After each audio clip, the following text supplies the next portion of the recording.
करें, योग करें।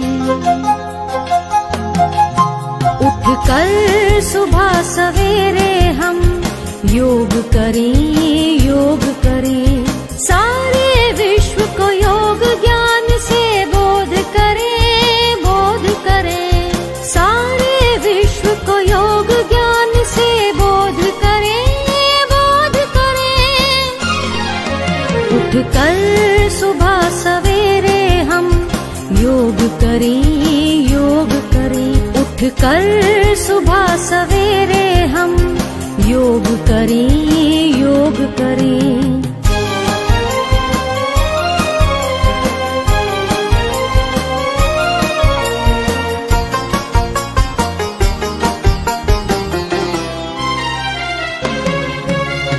भारत की ये अमूल्य धरोहर विश्व को स्वस्थ बनाएगी। भारत की ये अमूल्य धरोहर विश्व को स्वस्थ बनाएगी। सूर्य नमस्कार और प्राणायाम तन मन सुखद बनाएंगे। सूर्य नमस्कार और प्राणायाम तन मन सुखद बनाएंगे। मानव जीवन को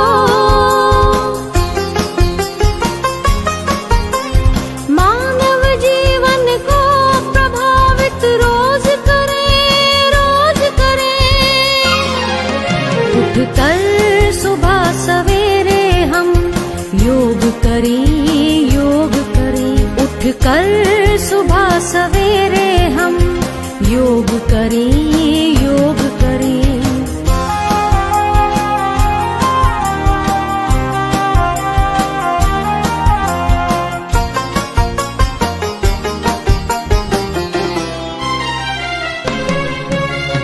रोग निवारण योग से होते स्वास्थ्य भी उन्नत होता। रोग निवारण योग से होते स्वास्थ्य भी उन्नत होता। विश्व स्वास्थ्य को उज्ज्वल करके मानव का निर्वाण हो।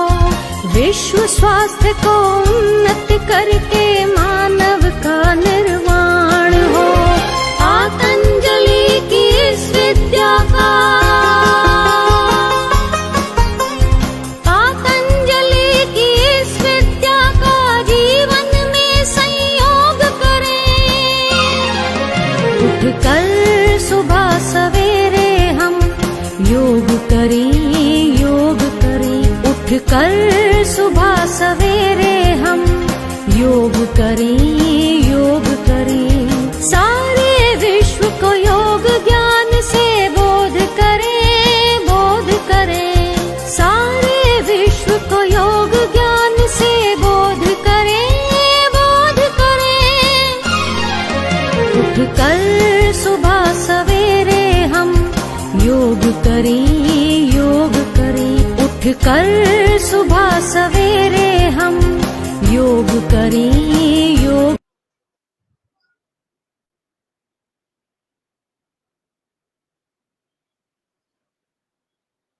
सभी स्वजनों के, बड़े और छोटे सभी लोगों के देवत्व को अनामिका का प्रणाम है। आज योग संध्या, आरोग्य संध्या इस विषय पर बीबीडब्ल्यू ग्रुप ने यह तय किया कि समसामयिक विषय है, हमारे समाज के लिए अच्छा है, भला है, और योग पर एक बात की जाए, चर्चा की जाए। आप में से कुछ मेरे से बड़े हैं, कुछ मेरे से छोटे हैं। समाज पूरा हमारा परिवार, छोटे और बड़े और बराबर वालों से हमारा परिवार जो बना है, आप सभी में बहुत सारे योग के ज्ञानी और गुणी लोग हैं। आप सभी के साथ योग चर्चा करने का मौका मुझे मिला, इसके लिए मैं बहुत आभारी हूँ और आप सभी का बहुत हार्दिक स्वागत करती हूँ योग चर्चा, आरोग्य चर्चा के इस। आज की चर्चा की शुरुआत करने के लिए सबसे पहले हम विश्व शांति के लिए शांति पाठ करें। आइए आंखें बंद करके, हाथ जोड़ के, कमर गर्दन सीधी मेरे साथ विश्व शांति का एक मंत्र पढ़ें। हम विश्व शांति का एक दीप जलाएं। आइए हम विश्व शांति कल्याण की कामना करें। ओम द्यौ शांति अंतरिक्ष शांति पृथ्वी शांति प्रापः शान्तिरोषधयः शान्तिः वनस्पतयः शान्तिः विश्वे देवाः शान्तिः ब्रह्म शान्तिः सर्वगं शान्तिः शान्तिरेव शान्तिः सामा शान्तिरेधि ॐ सर्वारिष्टासु शान्तिर्भवतु। सभी अरिष्टों की शांति हो, ये सनातन का, हमारी संस्कृति का मूल भाव है। और इसी मूल भाव के साथ योग का जब जन्म हुआ, कब हुआ, बहुत से लेख हैं, बहुत सी बातें हैं। क्या है योग? इतने सारे लोग इतना कुछ कह गए, मैं बहुत छोटी हूं उन सबके आगे। अर्जुन ने श्री कृष्ण से एक साधारण सा प्रश्न, एक साधारण सी समस्या रखी, और श्री कृष्ण ने गीता में 18 अध्याय कह डाले, ये समझाते समझाते कि क्या है योग। मुझे उसमें से एक व्याख्या योग की बहुत प्रिय है, जब वो कहते हैं योगः कर्मसु कौशलम, योग कर्मों में कौशल का नाम है। पर इसकी परिभाषा इतनी साधारण या सरल नहीं है। कर्मों में कौशल क्या? कर्मों में कौशल का अर्थ यह है कि आप कर्म को ऐसा करें, इस प्रकार से करें कि वो आपको धर्म, अर्थ, काम और मोक्ष में सहायक हो। फिजिकल, मेंटल और स्पिरिचुअल, ये योग को के क्षेत्र है। योग ये नहीं कहता कि आप केवल शरीर से स्वस्थ हो, योग कहता है आप मन से भी स्वस्थ हो, आप आध्यात्मिक रूप से भी स्वस्थ हो। तो जब आपने काम इस तरह से किया कि आप अपने काम में, अपने ऑफिस में, अपने वर्क प्लेस में परफेक्शन लाए, अच्छे रिजल्ट्स लाए, और उसके बाद आप घर आए तो ऐसे शांत और स्वस्थ मन के साथ आए कि आपने परिवार और बच्चों को, समाज को अपनी ऊर्जा, अपना समय, अपना योगदान दिया। और उसके बाद जब आप सोने गए तो आपका शरीर स्वस्थ, सुखी, शांत नींद लिया, और आपको खुशी का एहसास 24 घंटे लगातार बना रहा। ये है योग में कर्मों में कौशल। केवल इतना कि आप अच्छा परफॉर्म करके सैलरी में रेज ले लें, that is not the only objective. कर्म में कौशल तब है जब आप आध्यात्मिक, शारीरिक और मानसिक तीनों स्तरों पर एक जैसी उन्नति को प्राप्त करें। बहुत सारे ऋषियों ने बहुत कुछ कहा, बहुत तरह के योग कहे गए। कहा गया भाई हठ योग है। हठ योग क्या है? ह और ठ, हमारी स्वर, हमारी सांसों के नियंत्रण, हमारी सांसों को प्रमुखता देता हुआ योग है हठ योग, जिसके 8 अंग हैं, यम, नियम, आसन, प्राणायाम, धारणा, ध्यान, समाधि। हिरण्ड मुनि ने, स्वात्मा राम मुनि ने, नाथ संप्रदाय के विद्वानों ने बहुत कुछ कहा। पतंजलि मुनि ने सरल करने की कोशिश की। ऋषि पतंजलि ने कहा योगश्चित्त वृत्ति निरोध। सब कहते हैं बड़ा सरल है, एक सूत्र है। अब इस एक सूत्र को समझाने के लिए उन्होंने पतंजलि योग सूत्र की रचना कर दी। पूरी एक पुस्तक लिख दी। तो भाई साहब, पूरी पुस्तक तो मैं आज 1 घंटे में बोल नहीं सकती। उद्देश्य क्या है? उद्देश्य इस 1 घंटे के कार्यक्रम का है व्यक्ति में, समाज में योग के प्रति अवेयरनेस बहुत है, जागरूकता मुझे नहीं लागनी। जागरूकता लाने का प्रयास बहुत महान लोगों ने, महानुभावों ने किया है। जिन्हें गंभीरता से सीखना है उनके पास गुरु हैं, ऋषि हैं, मुनि हैं, योगी हैं, साधक हैं। जिन्हें थोड़ा एंटरटेनमेंट चाहिए उनके लिए अभिनेत्रियां भी हैं। तरह तरह के प्लेटफॉर्म से तरह तरह के लोग योग सिखा रहे हैं। समाज में योग के प्रति जानकारी का कहीं कोई अभाव नहीं। फिर मैं क्यों बोल रही हूँ? मैं इसलिए बोल रही हूँ कि समाज में एक छोटी सी बात आती है, निरंतरता का अभाव। सामान्य व्यक्ति योग में अपने जीवन को निरंतरता से अगर अपना ले तो आज ऐसी परिस्थितियां आ चुकी हैं जिनमें योग की आवश्यकता जीवन शैली में उतारने की आ चुकी है। मैं क्या हूं? एक योग शिक्षक या एक योग साधक एक किसान के जैसा होता है। उसका उद्देश्य होता है आपके मन की भूमि पर योग के बीज को इतना गहरा, इतना सुंदर तरीके से बोना, इस तरह से बोना कि वो बीज अंकुरित हो, फले, प्रस्फुटित हो और एक विशाल वट वृक्ष की तरह बने। कुछ लोग कहते हैं समस्याएं हैं, बहुत व्यस्त जीवन है, बिल्कुल ठीक कहा, बहुत व्यस्त जीवन है और सभी का बहुत व्यस्त जीवन है। छोटा सा बच्चा जो पहली क्लास से जाना शुरू करता है व्यस्त हो जाता है और जब तक आप सांस नहीं छोड़ते भाई साहब यकीन मानिए आप व्यस्त रहेंगे। योग के लिए समय किसी के पास नहीं है, हमारे पास भी नहीं। फिर कैसे करना है? व्यस्त जीवन है पर कारण यदि आप समझ लें तो वो व्यस्तता में समय निकालने की आप में क्षमता और आपकी मनोस्थिति बन जाएगी। कारण कैसे निकालेंगे आप शास्त्रों की बात समझिए। योग वाशिष्ठ ने एक बड़ा सुंदर उदाहरण दिया। योग वाशिष्ठ में एक उदाहरण है, एक श्लोक कहता है कि मान लीजिए आप एक जंगल में जा रहे हैं और पूरी भूमि कांटों से कटी पड़ी है, तो आप एक एक कांटा चुनेंगे तो करोड़ों कांटे चुनने में आप जीवन लगा देंगे। उससे सरल है कि आप मोटे चमड़े से बनी एक चप्पल पहनिए, एक जूता पैर में डालिए और जंगल में चल दीजिए। कांटे हैं लेकिन आपके लिए नहीं है, आपके लिए पूरी पृथ्वी चमड़े से मढ़ी हुई है। योग वाशिष्ठ के उदाहरण का आज की तारीख में इतना अधिक महत्व है। जितने जर्म्स हैं, विषाणु हैं, रोगाणु हैं, दे आर कॉल्ड ऑपर्चुनिस्टिक जर्म्स। इन्हें कहा जाता है ये अवसरवादी रोग होते हैं। हमारे शरीर में बैक्टीरियाज हैं, वायरसेस हैं। आज तो कोरोना की बात हो रही है, भारत में हर दूसरे व्यक्ति के शरीर में टीबी के रोगाणु हैं। विश्वास ना हो तो आप स्टैटिस्टिक्स देख लीजिए, डेटा देख लीजिए। रोगाणु अपना प्रभाव कब दिखा पाते हैं? जब आपका शरीर उनसे लड़ने में असमर्थ होता है, जब आपके शरीर की रोग प्रतिरोधात्मक क्षमता कम होती है, गिरती है, तो शरीर के अंदर और शरीर के बाहर चारों तरफ इतने रोगाणु हैं कि वो आपको रोग में डालने का, रोगी करने का प्रयास करते हैं, मौका ढूंढते हैं। आज ये एक विशेष परिस्थिति है, कोरोना आया है। अभी तक आधुनिक विज्ञान कहता था, अपना एक तरीका था, एक सिस्टम था।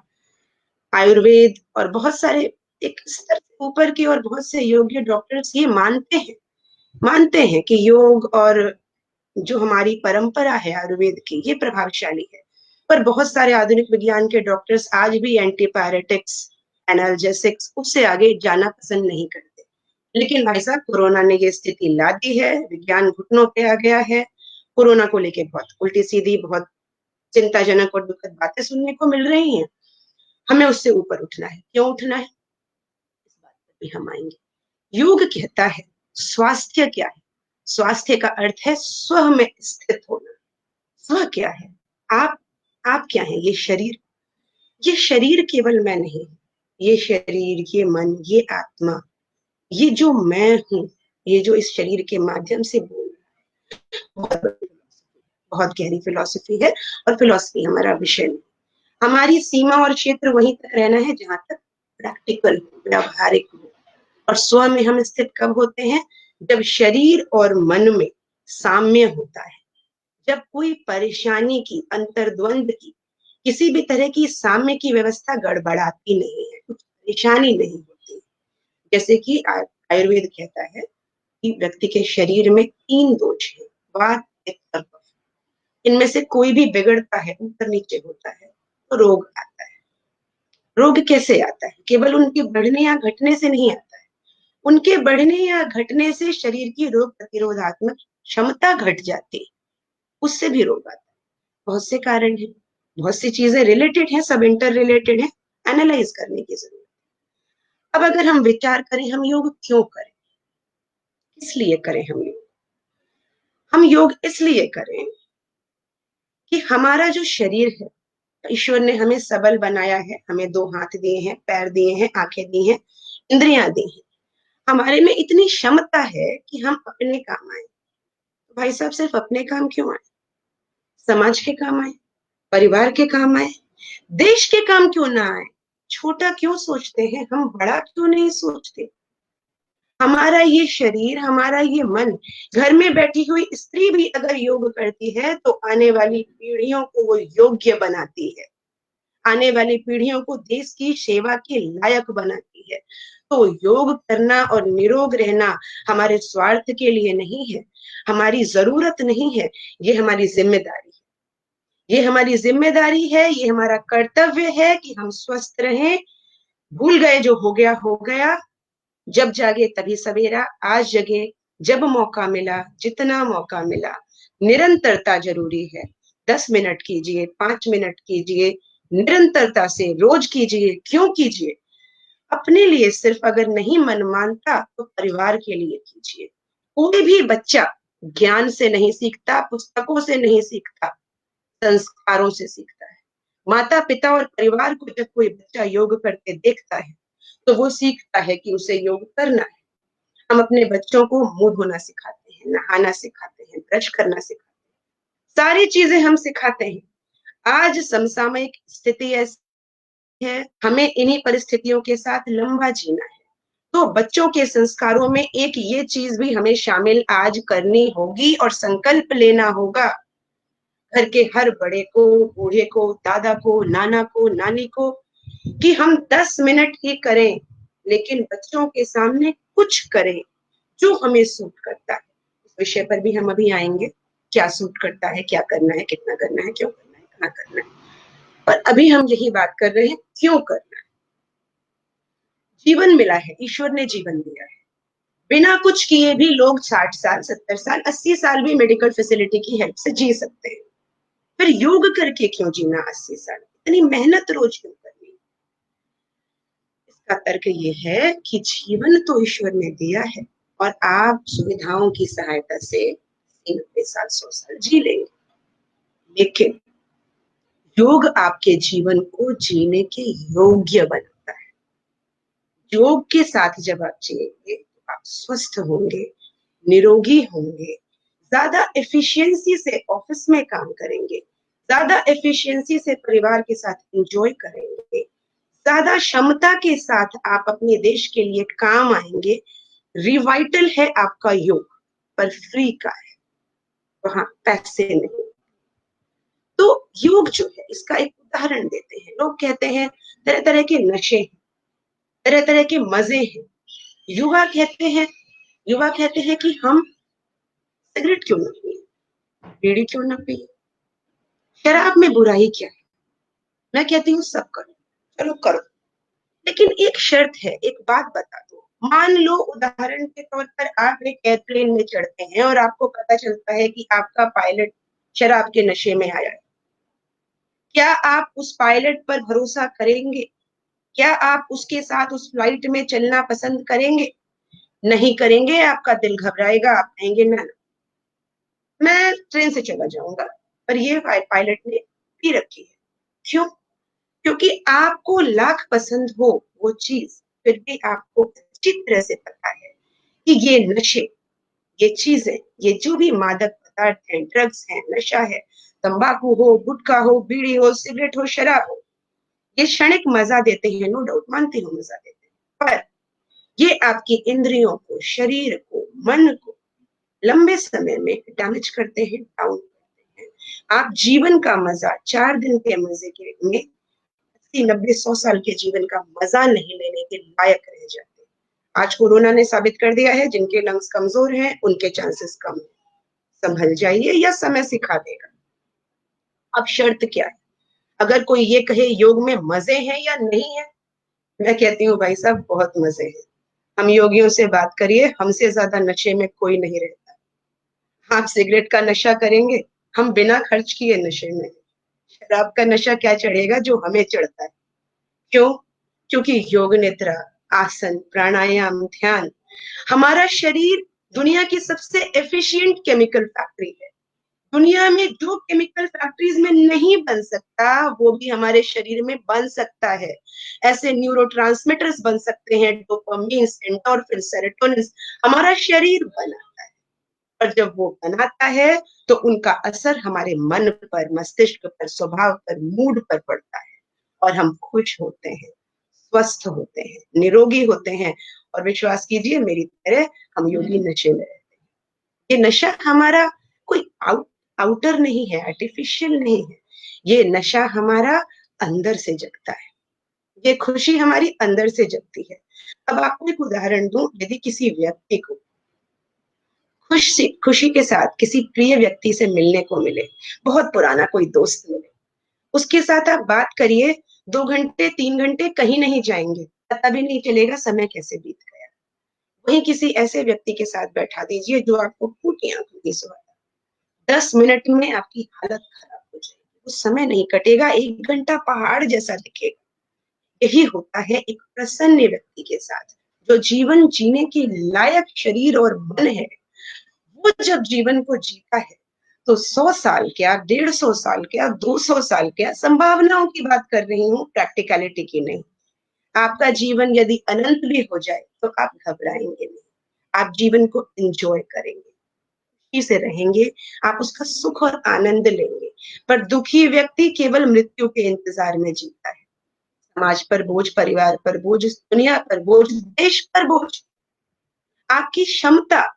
मैं कहती हूँ यदि किसी व्यक्ति ने को ईश्वर ने दिव्यांग भी बना दिया है, हाथ नहीं है, पैर नहीं है या कोई अंग नहीं है, 400 ग्राम का ब्रेन है आपके पास, आप एक उदाहरण तो प्रस्तुत कर सकते हैं समाज के सामने, जिजीविषा का, जुझारूपन का।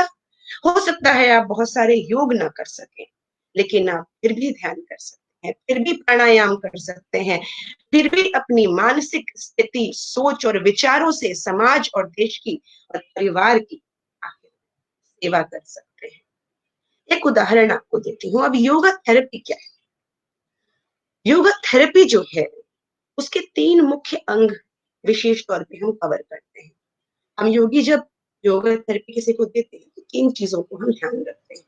पहली चीज होती है व्यक्ति का एटीट्यूड, उसकी मानसिक अवस्था, उसका मन कैसा है, उसको सकारात्मक बनाना, उसकी सोच बदलना, उसमें स्वास्थ्य और जीवन के लिए संकल्प भरना।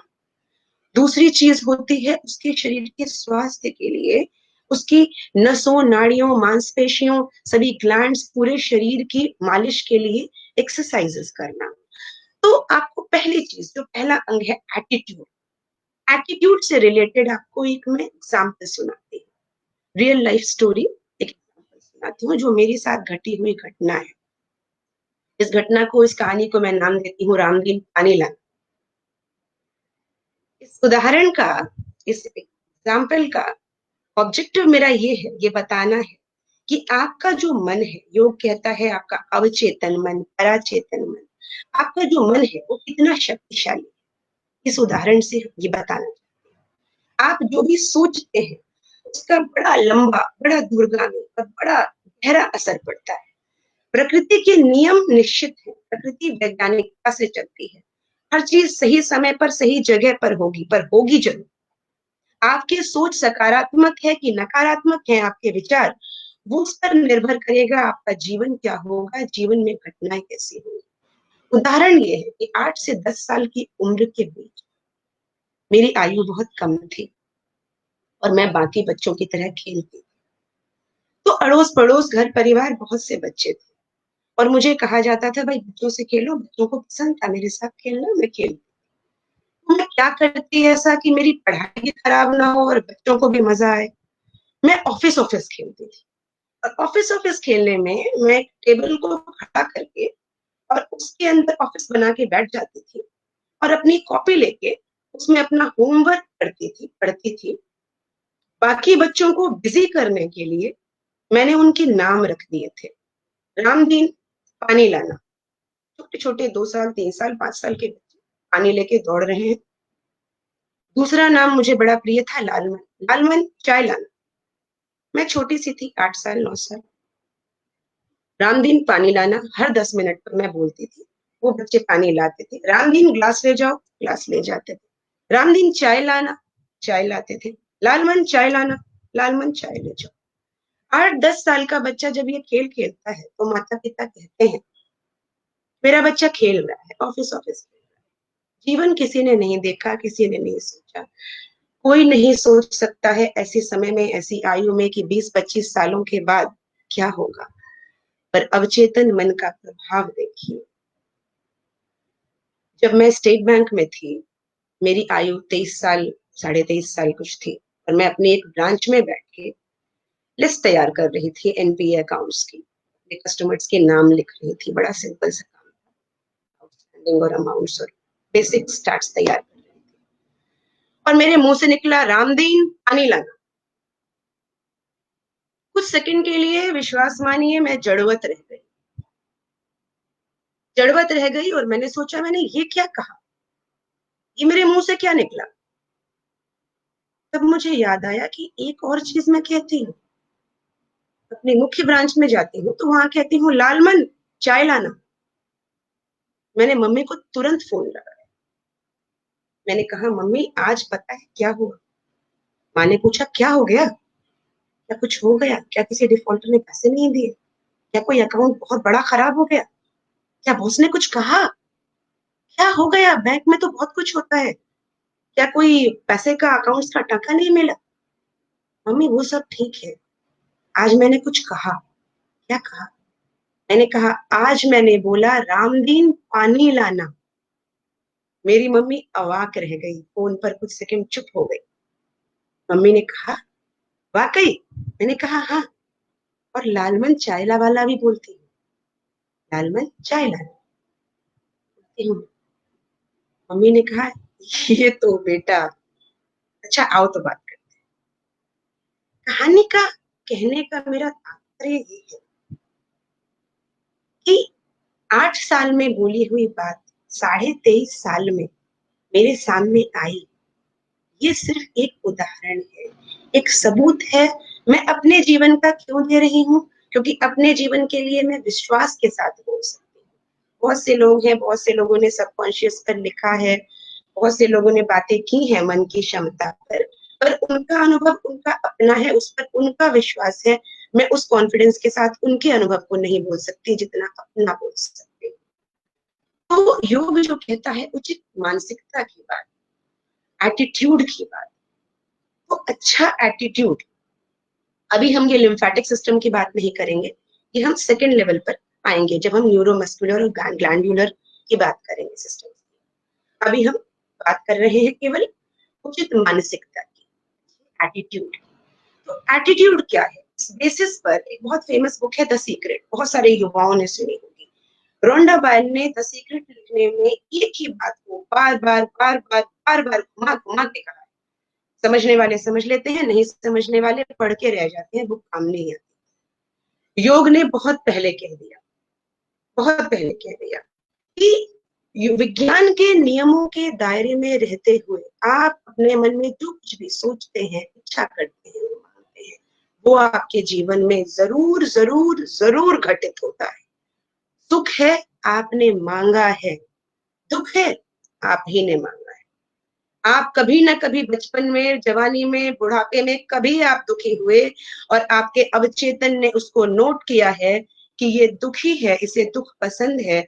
आप जैसा रहते हैं, जैसी मनोस्थिति में आप रहते हैं, आपका मन उसी को पहचान के, उसी को और मल्टीप्लाई करके, बढ़ा के आपके सामने पेश करता है।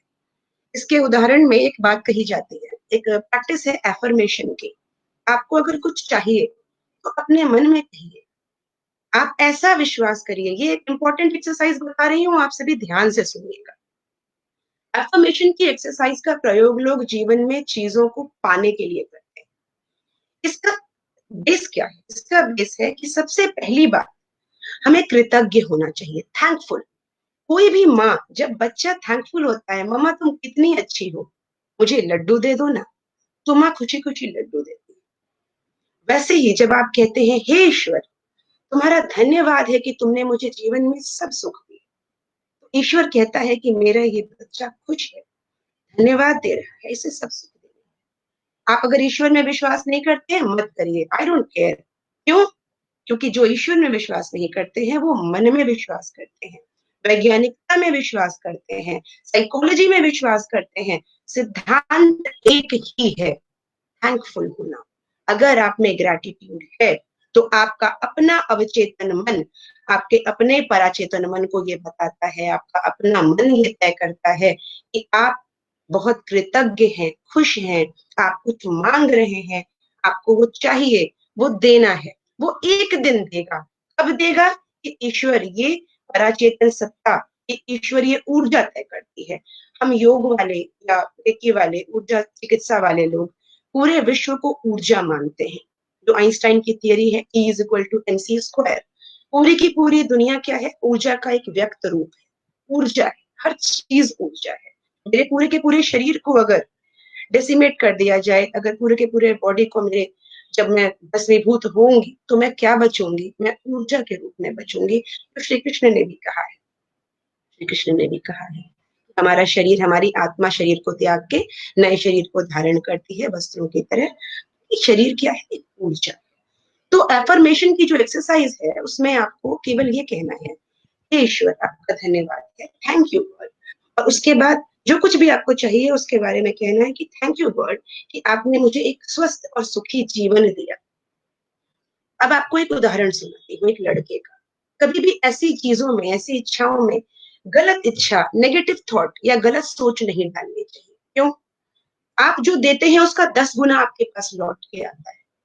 एक लड़के ने कहा, धन्यवाद प्रभु कि मुझे 10,000 मिले।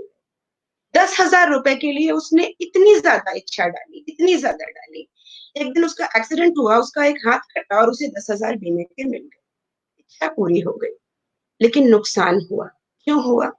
क्योंकि उन्होंने इच्छा के साथ एक जिद डाली थी। धन्यवाद प्रभु मुझे 10,000। इसके इसलिए एक सावधानी चाहिए इस एफर्मेशन में, धन्यवाद पूरी समष्टि के कल्याण के लिए मुझे 10,000। किसी का नुकसान नहीं होना चाहिए। सनातन ये बार बार कहता है, सबका मंगल हो, सबका मंगल हो, जन जन मंगल हो। क्योंकि जब सबका मंगल होगा तो 10 गुना आपका अपना मंगल होगा। ये एक उदाहरण है एफर्मेशन का। और एक छोटी सी ट्रिक है इसमें, thank you, I am sorry, I love you. सबको पता है, हम चूंकि ज्यादा पता है इसलिए हल्के में लेते हैं। भूल जाइए आपको पता है। आप ये सोचिए कि आज आपको एक मंत्र दिया मैंने, thank you, I love you, I am sorry. ईश्वर से, परासत्ता से, ऊर्जा से, अपने मन से, अपने माता पिता से, आपको जिस पर विश्वास है उससे कहिए कि मैं आपका धन्यवाद करता हूँ इस सुख के लिए, इस आशीर्वाद के लिए, इस जीवन के। कहिए कि मैं इस प्रकृति से, इस चेतना से, इस ऊर्जा से प्यार करता हूँ। I love you so much. प्रेम बहुत शक्तिशाली है। उसके बाद कहिए आई एम सॉरी, बिकॉज आप चाहे ना चाहे कभी ना कभी गलतियां, मनुष्य हम गलतियां करते हैं, हम रिश्तों में गलतियां करते हैं, हम परिवार में गलतियां करते हैं, हम मित्रों में गलतियां करते हैं। You should be capable to say sorry. Sorry कहने आना चाहिए, वो भी मुस्कुराहट के साथ। हंसी एक उत्सव है। समय मिला तो आगे की क्लासेस में कवर करेंगे। हंसी का पूरा एक विज्ञान है। होश उड़ जाते हैं लोगों के जब वो हंसी को समझ लेते हैं। है, अभी हमने योग की पहले पार्ट की, उचित मानसिकता की बात की। उचित मानसिकता के साथ हमने पॉजिटिविटी, नेगेटिविटी, सकारात्मक सोच की बात की। आज की तारीख में इसकी क्या समसामयिक अर्थ है, क्या इसका इस्तेमाल है। आज पॉजिटिव रहना बहुत जरूरी है, कोरोना पॉजिटिव नहीं, थिंकिंग पॉजिटिव। आज केवल एक ही चीज नेगेटिव होनी चाहिए, वो हमें पता है। पॉजिटिव क्या होना चाहिए? हमारी सोच, हमारी जीवन शैली, हमारा रहन सहन, हमारे विचार, हमारे शब्द, हमारी वाणी इतना पॉजिटिव होना चाहिए, इतना सकारात्मक होना चाहिए कि गलती से भी हम ईश्वर के सामने कोई नेगेटिव भाव न रखें। वरना हमारा अवचेतन ऐसा ऐसा नौकर है, ऐसा सर्वेंट कहलाता है, सबकॉन्शियस मन, जिसके पास अपना कोई मन दिमाग नहीं, उसके पास अपना कोई दिमाग नहीं है। आप अगर कहते हैं, जैसे एक बंदर की कहानी, राजा ने कहा कि मक्खी को मारो, तो उसने तलवार से मक्खी को राजा की नाक पे मार दिया। क्यों? क्योंकि उस बंदर के पास दिमाग नहीं था, शक्ति नहीं। वैसे ही हमारे अवचेतन मन के साथ बहुत शक्ति है, बहुत शक्ति है। सुपर कंप्यूटर है भाई साहब, 400 ग्राम का, और हम आज तक इसको रेप्लिकेट नहीं कर पाए। ईश्वर ने जो बना के दे दिया, हम उसकी तुलना न कर पाए, न कर पाएंगे। तो ये जो अवचेतन मन है हमारा, एक शक्तिशाली लेकिन मूर्ख नौकर है। मैंने पहले भी चर्चा और लेखों में ये बात लिखी है, वहां भी आपको विस्तार से मिल जाएगा मेरे लेखों में। तो ये जो नौकर है, इसको दिमाग नहीं लगाना, इसको आप जो कहेंगे ये कर, सही समय आने पर। जैसे एक युवक ने कहा कि धन्यवाद ईश्वर, समष्टि के कल्याण के लिए, सबकी भलाई होते हुए मेरे पास एक कार आ गई है, बहुत धन्यवाद। अब इस ट्रिक की खास बात क्या है कि आप जब धन्यवाद करते हैं तो ऐसी खुशी महसूस कीजिए जैसे वो कार आपके घर आके खड़ी है। अगर कोई पूछे कहाँ है कार, तो ये फैक्ट्री में खड़ी है तो मेरी, मिल चुकी है मुझे। मिल चुकी है, क्योंकि फ्यूचर कभी नहीं आता। हे ईश्वर आप मुझे देंगे, कभी नहीं देंगे, वो देंगे तो देंगे ही रह जाता है, फ्यूचर टेंस हमेशा फ्यूचर टेंस ही रह जाता है। इसीलिए आपको प्रेजेंट टेंस में कहना चाहिए, हे ईश्वर धन्यवाद आपने मुझे दे दिया, समष्टि कल्याण के लिए दे दिया, मिल गया, बहुत धन्यवाद, आई love you, I am sorry अगर कोई गलती करी, लेकिन मुझे बहुत अच्छा लगा, थैंक यू। अब इस विचार को, इस इच्छा को, इस एफर्मेशन को बल कैसे देंगे? क्योंकि देखिए जितनी बड़ी आपकी इच्छा होती है, एक गाड़ी को खींचने के लिए एक घोड़ा लगता है, एक लंबी सी ट्रेन को खींचने के लिए कई सारे घोड़े लगते हैं। तो यदि आपकी, अभी लिम्फेटिक सिस्टम पे हम नहीं आएंगे, अगर बहुत सारी इच्छाएं आपकी, बहुत स्ट्रांग बलवती इच्छा है आपकी, आपने बहुत कुछ बड़ा मांगा है, लंबे समय बाद का मांगा है, तो उसके लिए आपको महसूस करने के साथ, जैसे कि आपकी 10,000 की नौकरी है, आपने 8 लाख की कार मांगी, तो आपको महसूस करने के साथ अपनी इच्छा को बलवती करने के लिए दूसरे प्रयास भी करने होंगे। जैसे कार नहीं आई, पर कार की कीरिंग में लगाने वाली चाबी आपने, छल्ले में चाबी में लगाने वाला छल्ला खरीद लिया, क्या है वो? आपकी कार की चाबी, चाबी में ये जुड़ेगा। क्यों? क्योंकि आपको विश्वास है कि एक दिन कार आएगी, लेकिन आपको ये बोलना नहीं है, आपको बोलना है कार आ चुकी है। आंख बंद करके उसके डिटेल्स को देखना है, उसका कलर, उसका शेप, उसका साइज, उसकी स्पीड, फुल डिटेल आपको बंद आंखों से सपने देखने हैं। यहाँ एक उदाहरण और देती हूँ। चाणक्य ने चंद्रगुप्त को चुना, क्यों चुना? बहुत से योग्य बच्चे थे, क्या श्रेष्ठियों के बच्चे नहीं थे? क्या दूसरे कुलों के बच्चे नहीं थे? क्या कुलीन बच्चे नहीं थे? एक गरीब बच्चे को चाणक्य ने क्यों चुना? क्योंकि उस बच्चे में महत्वाकांक्षा थी, क्योंकि वो राजा बनने का खेल खेल रहा था, क्योंकि वो बच्चा सपने देख रहा था। और जो खुली आंखों से सपने देखते हैं, सपने उन्हीं के पूरे होते हैं। जो सपने देख के सोते हैं और 12 घंटे बाद फिर सोते हैं, फिर सोते हैं, फिर सोते हैं, उनके पूरे नहीं।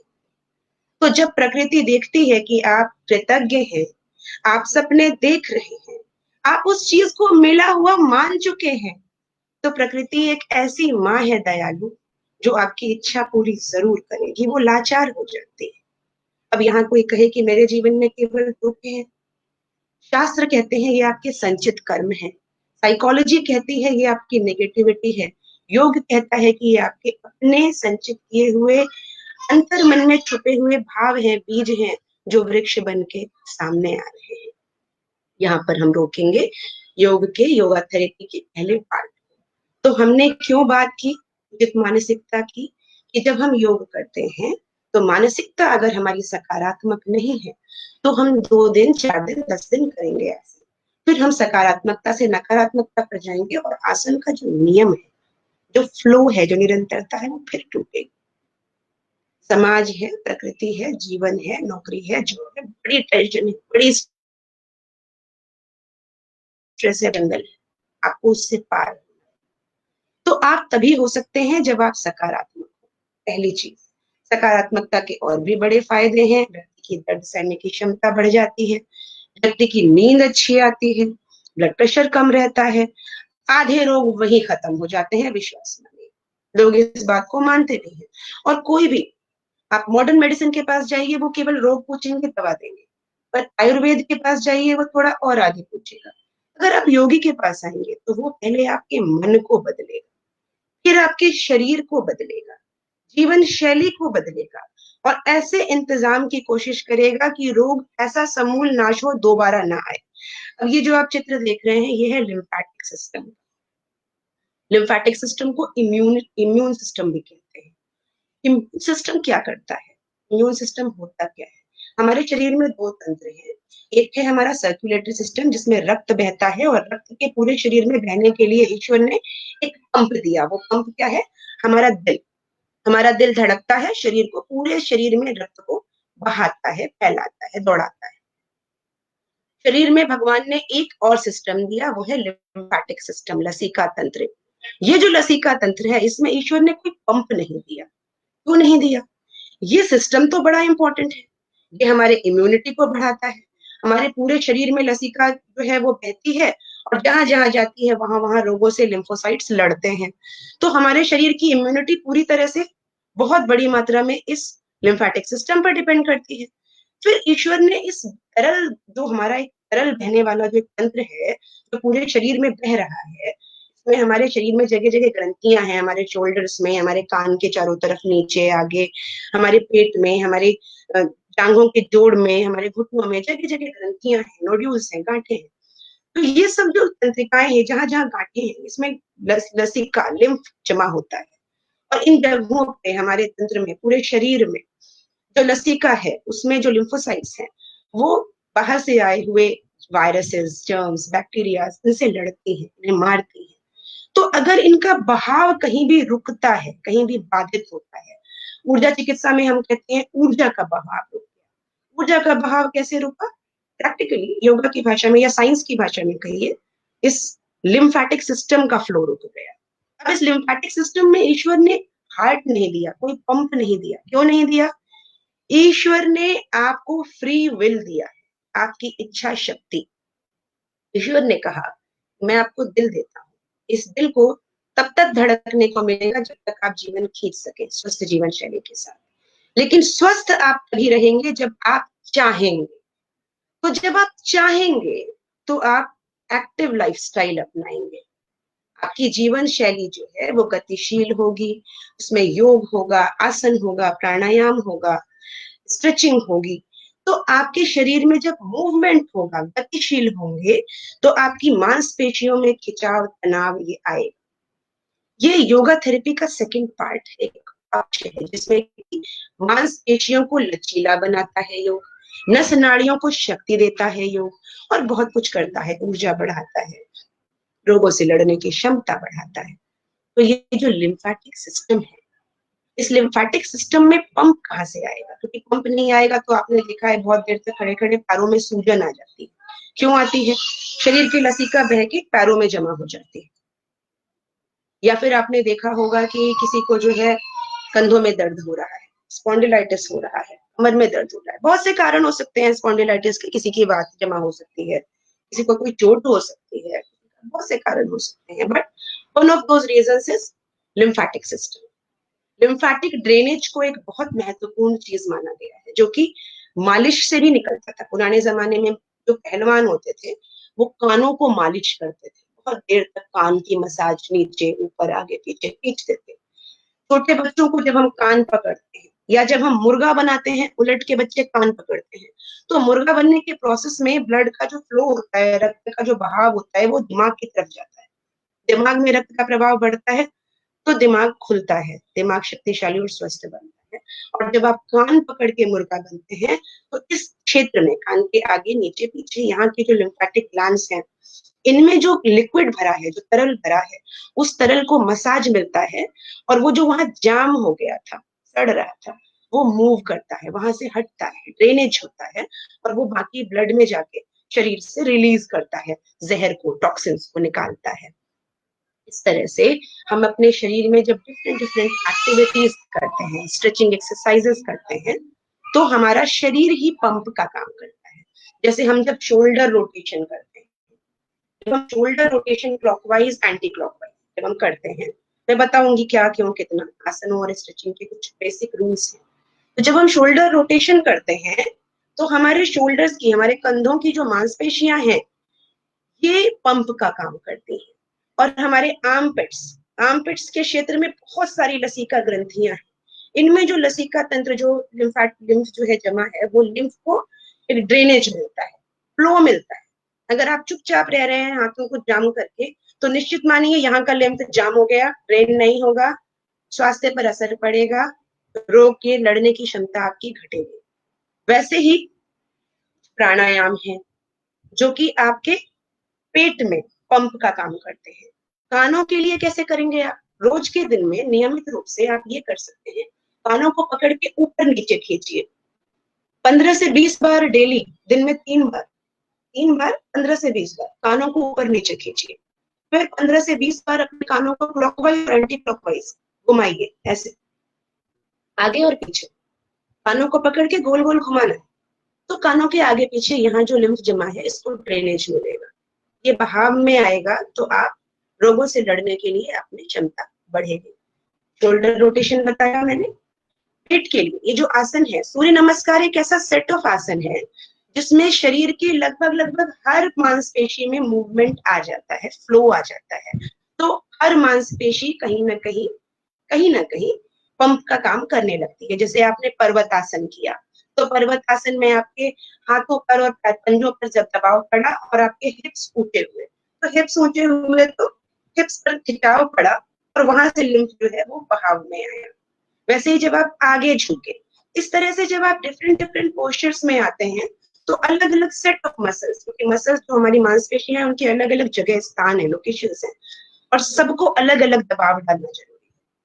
वैसे ही एक स्ट्रेचिंग होती है, दूसरा एक आसन होता है। अभी तो मैं बात लिम्फेटिक सिस्टम की ही करूंगी। लिम्फेटिक सिस्टम में दो प्राणायाम, प्राणायाम सभी काम आते हैं और प्राणायाम एक बहुत वृहद क्षेत्र है, लेकिन आज अभी केवल लिम्फेटिक सिस्टम के ड्रेनेज के लिए दो प्राणायाम की बात करें। पहला है कपालभाति और दूसरा है अग्निसार क्रिया। कपालभाति में आप सांस जब लेते हैं, ज्यादातर लोगों को पता होगा, समाज में ज्यादातर लोग योग के बारे में अवेयर है। जब सांस लेते हैं तो सांस हमेशा पेट फुलाते हुए लेना चाहिए और सांस छोड़ते हुए पेट अंदर जाना चाहिए। तो क्या होता है, हमारा जो डायाफ्राम है, लिम्फेटिक सिस्टम की पिक्चर में आपने देखा होगा एक लाल रेखा है, वो जो डायाफ्राम है वो एक सक्शन उत्पन्न करता है, वैक्यूम बनता है और बलून की तरह वो फूलता है और पिचकता है। तो जब आप कपालभाति प्राणायाम करते हैं तो आपको तेजी के साथ अपने पेट को पिचकाते हुए सांस को बाहर छोड़ना है, ऐसे करके। और महसूस ऐसा करिए जैसे किसी ने आपको पेट में मुक्का मारा। धक्का ऐसा लगना चाहिए पेट में जैसे मुक्का खाने पर, भूसा खाने पर पेट में लगता है। झटके के साथ पेट अंदर जाएगा, सांस बाहर फेंकेंगे और इस प्रोसेस में आपका जो पेट है वो एक पंप का काम करेगा। पेट के क्षेत्र में, पूरे पेट के क्षेत्र में जो लिम्फ है उसको ड्रेनेज मिलेगा। अभी हम इस अनुलोम विलोम की बात नहीं करेंगे, अभी हम बात करेंगे आसन की। तो आसन में अभी हम स्ट्रेचिंग करी, हमने स्ट्रेचिंग से हम पेट तक आ गए, कान हुआ, शोल्डर हुआ, पेट हो गया। लास्ट सबसे इंपॉर्टेंट क्या है, हमारी काफ मसल्स का। हम अगर बिल्कुल सीधे खड़े हो जाएं पंजों के बल, और पंजों के बल खड़े होके अगर हमारे में बैलेंस है, शक्ति है तो ठीक है, नहीं तो सामने कोई सपोर्ट पकड़िए। सपोर्ट पकड़ के आपको पहले अपनी उंगलियों के बल होना है, सारी उंगलियों के बल होना है, शरीर को ऊपर उठा के, और फिर उंगलियों को उठा के एड़ी के बल शरीर को बैलेंस करना है। खड़े होके दोनों पंजों को आपस में सटा के पैर के पंजों से खड़े होके उंगलियों के बल जाएंगे और एड़ियों के बल जाएंगे। जैसे आप खड़े होके ताड़ासन करते हैं, लगभग वैसे ही। ऐसे क्या होगा, जो आपकी पिंडलियां हैं, जो आपकी काफ मसल्स हैं, वो क्या करेंगी, वो पंप का काम करेंगी और वहां मूवमेंट तैयार होगा। ये आप बैठ के भी कर सकते हैं, ये वाला आसन आप बैठ के भी कर सकते हैं, पैरों को सामने फैला के स्ट्रेच करके, पंजों को आगे पीछे ऊपर नीचे जब आप ऐसे करेंगे तो आपके पंजे जो है वो पंप का काम करेंगे, आपके काफ मसल्स पंप का काम करेंगे। तो ये बात हुई लिम्फेटिक ड्रेनेज की। ये एक बहुत इंपॉर्टेंट पॉइंट है, अगर याद रहे सभी को, ये अगर ये समझ जाए कोई व्यक्ति तो आसन में निरंतरता लाएगा। गलती से भी एक दिन का गैप नहीं करेगा, चाहे 5 मिनट करेगा या 10 मिनट करेगा या आधा घंटा करेगा, लेकिन करेगा जरूर। क्यों? क्योंकि अगर आपने मूवमेंट और स्ट्रेचिंग रोक दी तो ये जो लिम्फ है ये जाम हो जाएगा, जाम होके ये रोग प्रतिरोधक क्षमता आएगा और इसके घटने पर रोगों से लड़ने की आपकी क्षमता, जब रोगों से लड़ने की क्षमता घटती है तो होता क्या है कि आज के समय में, कोरोना काल में, आप दवाइयों के भरोसे नहीं रह सकते। आपके शरीर में लिम्फ ऑलरेडी जाम है, आपका शरीर जगह जगह जाम लिम्फ के साथ नहीं लड़ सकता। तो अगर मान लीजिए कोरोना या कोई भी दूसरा XYZ वायरसेस आए, जैसे कि योग वाशिष्ठ कहता है कि हमें कांटे नहीं चुनने, कोई भी वायरस आया, कोरोना अडेप्ट कर रहा है, डेली सुन रहे हैं कि वो रोज अपनी शक्ल बदल रहा है, एक ऐसा बहरूपिया जिसकी शक्ल ही नहीं पता, हम उसे पकड़ेंगे कैसे? पकड़ेंगे नहीं तो सजा कैसे देंगे, नियंत्रित कैसे करेंगे?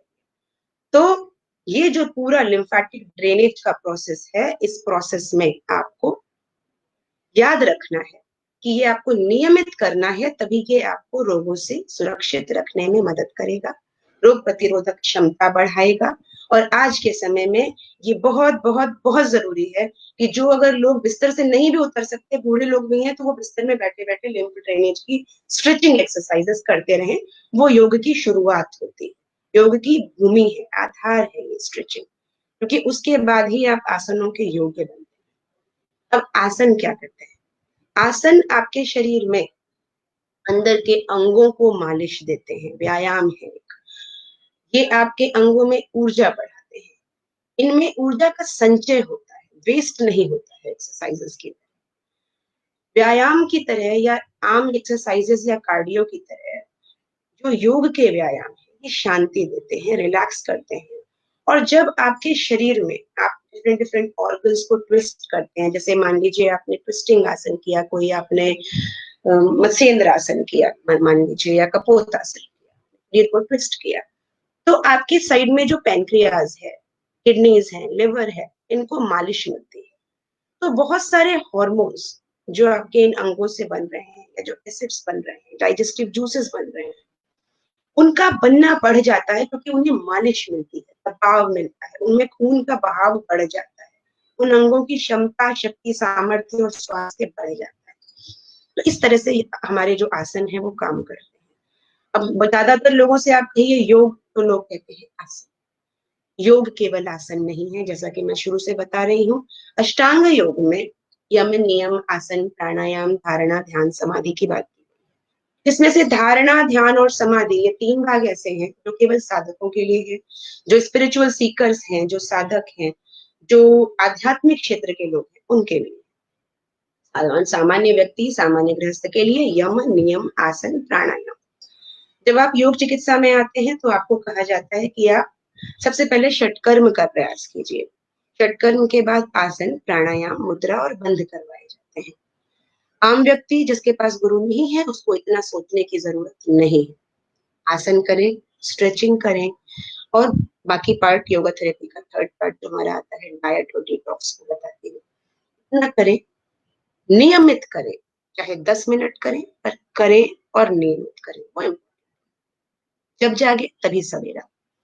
अब देखिए, जब ये 72,000 नाड़ियों की मालिश के लिए हमने आसन की बात की, आसनों की बात की, प्राणायाम की बात की, तो ये जो आसन हमारे काम कर रहे हैं, इनमें कौन सा आसन कब करना है? केवल एक वज्रासन है जो आप खाना खा के कर सकते हैं। बहुत सारे लाभ है इसके। दूसरे दूसरे धर्मों ने भी इसे अपनाया है, अपना एक नाम दे दिया है, पूजा विधि में डाल दिया है। तो वज्रासन क्या करता है? वज्रासन, हमारी एक वज्रा नाड़ी होती है हमारी बैकबोन के बेस में, नीचे की तरफ, बेस में बिल्कुल वज्रा नाड़ी होती है। वज्रासन के चित्र में आप देखेंगे कि वज्रासन में वज्रा नाड़ी पर जब आपकी एड़ी दबाती है बेस को, बटक्स को, तो आपकी वज्रा नाड़ी पर दबाव पड़ता है। दबाव पड़ता है तो बहुत सारे लाभ होते हैं। पहला लाभ होता है कि आपका डाइजेशन बहुत स्ट्रांग होता है। दूसरा होता है ये वात को रिलीज करता है। वज्रासन करने से वात जो है वो घटता है। उसके बाद आप वज्रासन के बेनिफिट्स स्क्रीन पर आपके सामने भी है। ब्लड सर्कुलेशन बढ़ता है। आप वज्रासन को हम कभी कभी कपालभाति के साथ भी मैं करती हूँ। आप डिफरेंट डिफरेंट एक्सपेरिमेंट्स कर सकते हैं, बशर्ते आपका योगा थेरेपिस्ट या कोई पर्सनल इंस्ट्रक्टर आपको सलाह दे। अब मैं इंस्ट्रक्टर पे क्यों चली गई? इसलिए चली गई क्योंकि हर व्यक्ति अलग है। दुनिया में कोई 2 व्यक्ति एक जैसे नहीं। हर व्यक्ति का शरीर अलग है और उसके शरीर की जरूरतें अलग है। जो भी लोग ग्रुप में, बहुत सारे लोग एक साथ जो पार्क में करते हैं, वो ये मान के किया जाता है कि सभी बिल्कुल स्वस्थ हैं, परफेक्टली हेल्दी है। अब मान लीजिए कि आपके शरीर में कोई पहले से समस्याएं हैं, ब्लड प्रेशर है, स्पॉन्डिलाइटिस है, शुगर है, तो आपका शरीर अलग है, आपकी नीड्स अलग होंगी। किसी महिला को अगर बच्चा हुआ है तो उसको, उसके जो जॉइंट्स होते हैं वो ढीले हो जाते हैं, कमजोर पड़ जाते हैं। बच्चा होने में जो फैलता है, जो पेल्विक गर्डल फैलती है, उस प्रोसेस में पूरे शरीर के जॉइंट्स ढीले पड़ते हैं। तो जो महिलाएं अगर उसके तुरंत बाद मयूरासन का प्रयास या बकासन का प्रयास कर लेंगी, उनके ये जॉइंट्स हिल जाएंगे। कार्पल टनल सिंड्रोम होने का डर होता है। कार्पल टनल वैसे भी हो सकता है। आपको एक उदाहरण देती हूँ। उदाहरण देती हूँ मैं आपको एक केस का। एक युवा लड़की मेरे पास आई थी, तो योग चिकित्सा से कैसे उसे आराम मिला। योग चिकित्सा से उसे आराम मिला, जब वो मेरे पास आई तो उसे सिंड्रोम कहा था डॉक्टर्स ने, इरिटेबल बॉवेल सिंड्रोम। ये एक ऐसी समस्या होती है जिसमें डाइजेस्टिव सिस्टम, आपका पाचन तंत्र परेशान रहता है, बार बार आती है, शौच आती है, होती नहीं है खुल के। बहुत परेशान थी, जीवन से दुखी थी, उसे जीवन बड़ा कठिन लग रहा था, और बड़े बड़े हॉस्पिटल्स में वो जा चुकी थी, मैं नाम नहीं लूंगी, और 60-70 हजार के आसपास वो फीस दे चुकी थी, और जीवन से, जैसे कह रही हूँ, हार चुकी थी। उसने जब मुझे कहा कि क्या योग में कोई दवा है, मैंने कहा योग ही दवा है, पर दवा, अभी आप दवा के लिए तैयार नहीं है। पहले दवा के लिए आपको मानसिक रूप से और शारीरिक रूप से आपकी जीवन शैली में परिवर्तन करके तैयार करना। तो पहला काम क्या किया, पहला उनको एक विश्वास दिलाया, एक सकारात्मकता लाई, एक नियमितता, निरंतरता उनके जीवन में मैंने लाने का प्रयास किया कि जो करना है रोज करना है, थोड़ी सी स्ट्रेचिंग, थोड़ी सी आपको करनी है, आसन करने हैं। उसके बाद उनकी डाइट में चेंजेस की।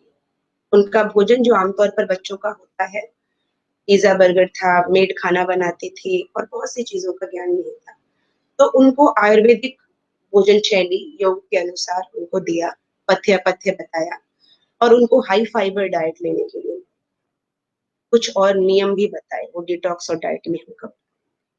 1 महीने के बाद उन्होंने मुझे वापस फोन किया, अच्छा भाई रिलीफ कैसी है, क्योंकि अभी तो हमने आपको कोई दवा बताई नहीं है।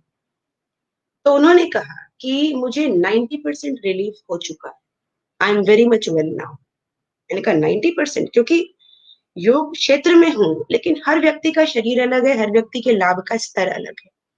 तो उनका जो लाभ था 90% सुन के मैं खुद हैरान रह गई, वाकई इज इट पॉसिबल। उन्होंने कहा हाँ मुझे है, और अब वो पूरा खाना अपने हाथ से बनाती थी, अपने स्वास्थ्य के अनुसार बनाती थी, और अब वो खुद भी लोगों को सिखाती है। तो मैंने उन्हें कुछ अच्छे नाड़ी वैद्यों के बारे में बता दिया, उन्होंने वहाँ ऋषिकेश वगैरह में अच्छे नाड़ी वैद्य हैं वहाँ, वो उन्होंने प्रॉपर मेडिकल प्रैक्टिशनर से बात करके मेडिसिन ली। होम्योपैथी की मेडिसिन मैंने उन्हें बताई, और उन्हें बताया कि आप मेडिकल प्रैक्टिशनर से सलाह लेके कंटिन्यू कर सकते हैं। ये सब क्या है, ये शॉर्ट टर्म छोटे मोटे इलाज है। असली इलाज क्या था, असली इलाज उनकी डाइट, जीवन शैली, रहन सहन का ढंग और योग, ये उनका मूल इलाज था। जो बाकी की दवाइयां या जड़ी बूटियां उन्हें लिखी जाएंगी, वो लॉन्ग टर्म में काम नहीं करेंगी। अभी जरा सा गैस बन गया, खा लिया, आराम मिल गया, ज्यादा नहीं। ये योग का अप्रोच है। अब मैं ये नहीं कहती कि हर रोग में ये चलेगा, हर रोग में नहीं चलेगा। अगर आपको पथरी हो गई है और वो बहुत बड़ी हो गई है तो उसका ऑपरेशन जरूरी है। मैं नहीं कहूंगी कि जान दे दो पर योग करो, ऐसा नहीं है। हर सिस्टम के अपने प्रॉस हैं, कॉन्स हैं, हर व्यक्ति का अपना शरीर है, हर व्यक्ति की अपनी जरूरत है। तो हमेशा योग अपने योगाचार्य को, अपने योगा टीचर को, इंस्ट्रक्टर को बताएं। हो सकता है कि आपके शरीर में अभी बीपी ना आया, पर आपके पिता को है, परिवार में है। हमेशा इस बात का ध्यान रखिए कि कोई चीज अगर आपके परिवार में है, शुगर रहा है, अभी आपको नहीं आया है, मीन्स कि अभी तक आप बचे हुए हैं। तो आसन जो भी आपके पेट को मालिश देते हैं, ट्विस्टिंग है, ट्विस्टिंग वाली एक्सरसाइजेस हैं, उन सबको करने से आपके शरीर को मालिश मिलेगी, आपके पैनक्रियास को मालिश मिलेगी, और आपका जो जो टेंडेंसी है, फैमिली हिस्ट्री है शुगर की, उससे बचे रहने में आपको लाभ मिलेगा। साथ में डाइट भी अकॉर्डिंगली उसके अनुसार लेनी है। तो ये जो हम बात कर रहे हैं, ये हम बात कर रहे हैं न्यूरोमस्कुलर ग्लैंडुलर सिस्टम की। हम योग में मालिश की, आसनों की बात हमने की। अब आसन के बाद आते हैं प्राणायाम। प्राणायाम को हम योगियों से पूछा जाए तो हम, हमारे लिए बड़ा कठिन है कहना कि आसन जरूरी है या प्राणायाम, पर फिर भी अगर कहना ही पड़े तो हम प्राणायाम को ज्यादा इंपॉर्टेंस देंगे। क्यों देंगे, बड़ा कॉम्प्लिकेटेड शरीर बनाया ईश्वर ने। ईश्वर ने 400 ग्राम के दिमाग को पूरे शरीर का मालिक बना दिया, एक सुपर कंप्यूटर बना दिया, और उसको इस केमिकल फैक्ट्री को कंट्रोल दे दिया। जाओ भाई, ये ऑर्गन्स चलेंगे फैक्ट्री की तरह, तुम्हें इन्हें लगातार चलाना है। एक दिल है, इस दिल को 100 साल धड़काना है। एक नाक है, एक लंग्स है, इसे 100 साल फैलना पचकना है, और तुम्हें इसे मैनेज करना है। ब्रेन को ईश्वर ने काम दे दिया। अब ये ब्रेन क्या कर रहा है? ये ब्रेन नियंत्रण कर रहा है सारे अंगों पर। हमारे मनीषियों ने, हमारे सनातन धर्म के, संस्कृति के जो ऋषि मुनि हैं, उन्होंने ये पता किया। आज ये बात वैज्ञानिकता, आधुनिक विज्ञान इस पर रिसर्च कर रहा है, शोध कर रहा है और स्वीकार भी कर रहा है कि प्राणायाम मतलब प्राणों का आयाम। प्राण मतलब वायु, प्राणवायु जो हम सांस लेते हैं। अपनी सांस को जब हम साधते हैं, अपने नियंत्रण में चलाते हैं और एक विशेष विधि से चलाते हैं, तो अभी क्या हो रहा है, आपका ब्रेन ऑटो मोड में है। ऑटो मोड और मैनुअल, बहुत से लोग जो कंप्यूटर वाले हैं, टेकी लाइन के, समझते होंगे कि अगर आपने अपनी मशीन, महिलाएं भी जानती हैं कि ऑटोमेटिक मशीन ले लो, वो सारा काम करके कपड़े धो सुखा के रख देगी। मान लीजिए ऐसी मशीनों की जो धो के सुखा के प्रेस करके भी रख दे, वाह भाई। वैसे ही हमारा जो दिमाग है ये ऑटो मोड पर काम करता है। अपने आप शरीर चल रहा है, लंग्स चल रहे हैं, फेफड़े चल रहे हैं, खाना पच रहा है, सब कुछ अपने आप हो रहा है, डाइजेस्टिव जूसेस बन रहे हैं। अब होता क्या है कि जब हम देखते हैं, मनुष्यों ने ये पता किया कि हमारा जो लेफ्ट ब्रेन और राइट ब्रेन है, लेफ्ट ब्रेन हमारी दाहिनी सांस से जुड़ा है और राइट ब्रेन हमारी बाईं सांस से जुड़ा है, क्रॉस है इधर से आके। और बाद में विज्ञान ने भी देखा कि ब्रेन में नाड़ियां जो है वो ऐसे हो जाती है, बेसल गैंग्लियन में, यहाँ पर बेस ऑफ नेक में इस तरह से नर्व्स क्रॉस हो जाती है। तो हमारे पूरे दाहिने दिमाग से नसें जो है वो बाएं शरीर में जाती हैं, नाड़ियां जो नर्व्स हैं, और हमारे पूरे के पूरे बाएं सिस्टम से, बाएं दिमाग से जो नस नाड़ियां हैं वो पूरे दाहिने शरीर में जाती हैं। तो हम इस ऑटोमेटिक चलने वाले, ऑटो मोड वाले ब्रेन को किस तरह से नियंत्रित कर सकते हैं, क्योंकि ये भी एक कंप्यूटर है। कंप्यूटर गर्म होता है, फोन गर्म होता है, तो ये क्यों नहीं गर्म होगा, ये क्यों नहीं थकेगा? थकता है भाई साहब। जब शरीर गर्म होता है तो क्या होता है, दिमाग थक गया, सिस्टम थक गया, आपका थर्मोस्टेट काम नहीं कर रहा है, टेम्परेचर हाई हो गया, कंट्रोल में नहीं आ रहा है। इस भाषा में आप समझ सकते हैं। तो जब हम, ये आप तस्वीर में देख रहे हैं अनुलोम विलोम प्राणायाम, अनुलोम विलोम का उद्देश्य है कि बिल्कुल स्वस्थ प्राकृतिक रूप से जो शरीर काम करता है, तो अपने आप 2.5 घड़ी दाई, 2.5 घड़ी बाई सांस अपने आप चलती है। आप ध्यान दीजिएगा, कुछ सेकंड्स आपकी एक नाक पूरी खुली होती है, कुछ सेकंड्स एक नाक, दूसरी नाक पूरी खुली होती है। दोनों में से दोनों एक साथ पूरे स्वर के साथ, पूरे जोर के साथ 2 बार चलती है, ब्रह्म मुहूर्त में सुबह और ब्रह्म मुहूर्त में शाम। ये दिन के 2 समय होते हैं जब दोनों नाकें खुली होती हैं, दोनों स्वर खुले होते हैं और आपके दोनों के दोनों साइड्स ऑफ ब्रेन, दिमाग के दोनों हिस्सों में बराबर ऊर्जा का प्रभाव एक साथ हो रहा होता है, प्रवाह। और उस प्रवाह के समय आपका दिमाग पूरी तरह से चैतन्य होता है। तो योग कहता है इस समय कुछ मत करो। योग का आदेश है कि अगर आपकी दोनों नाक पूरी खुली है, चुपचाप ध्यान करने बैठ जाओ, चुपचाप मेडिटेट करने बैठ जाओ, आंख बंद करके बैठ जाओ। ना शारीरिक काम करना है, ना मानसिक काम करना है। तो आज इस विषय पर, स्वर पर, मैं एक बार फिर डिटेल आऊंगी, क्योंकि ये बहुत बड़ा क्षेत्र है, बहुत प्रैक्टिकल है, बहुत यूजफुल है, बहुत साइंटिफिक है। आज मुख्य बात ये बताऊंगी कि ये जो प्राणायाम है, जो अनुलोम विलोम की आपने तस्वीर देखी, इस अनुलोम विलोम प्राणायाम में आप देख रहे हैं कि किस तरह से हाथ को रखना है।